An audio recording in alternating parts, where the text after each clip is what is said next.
ভাগীরথী নদী পার ভাঙন শুরু হয়েছে অনেক আগে থেকেই। নদিয়া এবং পূর্ব বর্ধমান দুই জেলার বিভাজক হিসেবে রয়েছে এই ভাগীরথী। ব্যবসা বাণিজ্য, স্কুল, কলেজ, চিকিৎসা বিভিন্ন কারণে পার্শ্ববর্তী দুটি জেলার একমাত্র যোগাযোগ জলপথ।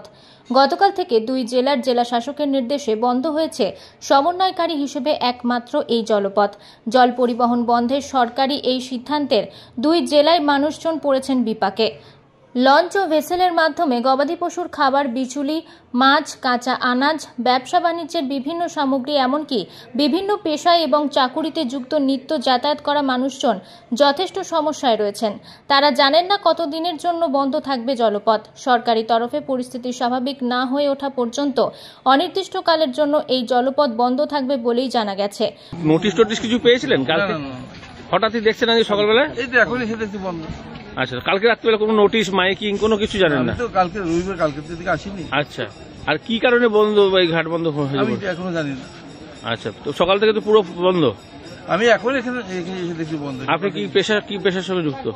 আমি স্কুলে ডিগ্রি। আচ্ছা, কোন স্কুলের নাম? Kalna Shishupala Saha girls school. আচ্ছা, প্রতিদিন এই পথ থেকেই যাতায়াত করেন? হ্যাঁ, অবশ্যই। আর এই বিকল্প কোনো পথ আছে যাওয়ার? না, এখান থেকে তো আর নেই। এখানে তো আসার কোনো খেয়াঘাট নেই। স্কুলের চাবি আপনার কাছে? হ্যাঁ। ঠান্ডা লেগেছে, মুখ দিয়ে ফেনা তুলছে। তো এদিকে দেখাচ্ছেন, দেখেন না? এদিকে দেখেন, আজকে 13 দিনকার বাচ্চা কানলায় নিয়ে যাচ্ছি। ও হয়েছে কোথায়? আজ ওই মানে কানলাতে? সেই কারণে ওখানেই দেখানোর কথা। তো আজকে এই যে হঠাৎ করে এসে দেখছেন বন্ধ। তো শোনেননি আগে মাইক টাইক বেরোয়নি কালকে? না, আমরা ওইদিকে গিয়েছি বলে ওইদিকে বোটে করে পার করবে, তাই জন্য আমরা এখানে এসেছি। আচ্ছা, তো এখন কি করবেন ভাবছেন? এখন ওই কানলায় নিয়ে যাবো। আর নিয়ে তো যাবেন, কিভাবে নিয়ে যাবেন? বন্ধ তো। বাচ্চা দেখি ওনারা কি বলে সেইভাবে নিয়ে যাবো। দুই জেলার প্রশাসনিক সূত্রে জানা গেছে, ভাগীরথীর তীরবর্তী দুই জেলার গ্রামগুলিতে ইতিমধ্যেই জল ঢোকার সম্ভাবনা দেখতে পাচ্ছেন তারা। আর সেক্ষেত্রে এই দুটি ঘাট অত্যন্ত বিপজ্জনক হয়ে উঠতে পারে। গতকাল রাত্রি থেকে সোমবার এখনো পর্যন্ত বন্ধ ফেরি চলাচল। আমি আমার নদিয়ার যারা আধিকারিক আছে ওনাদের সঙ্গে আমি আজকেই কথা বলবো।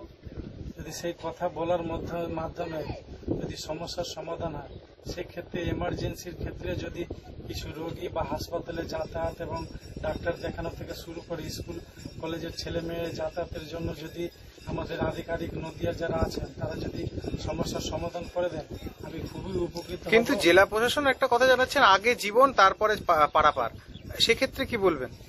দেখেন, মানুষের তো আগে জীবন, সে তো সবাই জানে, কিন্তু আমাদের নিসিংহপুর এবং যারা আছেন হরিপুরের তারা ম্যাক্সিমাম এই কালনায় যোগাযোগটা সবসময় থাকে উনাদের এবং তাহাদের ছেলে মেয়ে প্রত্যেকটি হিন্দু গাছ, নিগমানন্দ, কালনা মহিষমর্দিনী অম্বিকা স্কুলেও উনাদের ছেলে মেয়ে পড়াশোনা করবে। সেক্ষেত্রে ওদের খুবই অসুবিধা আছে, আমার কাছে এসেছিল এবং আমি যেহেতু আমাদের যারা আধিকারিক আছে দেখি আমি কথা বলে যদি সমস্যার সমাধান করায় সেক্ষেত্রে তাহাদের জন্য যা ব্যবস্থা করার, মানে জলস্তর লঞ্চের মাধ্যমে চালালে আমার মনে হয় না যেরকম সমস্যার সম্মুখীন হতে হবে মানুষ। নদিয়া থেকে মাধব দেবনাথের রিপোর্ট, আনন্দ বার্তা।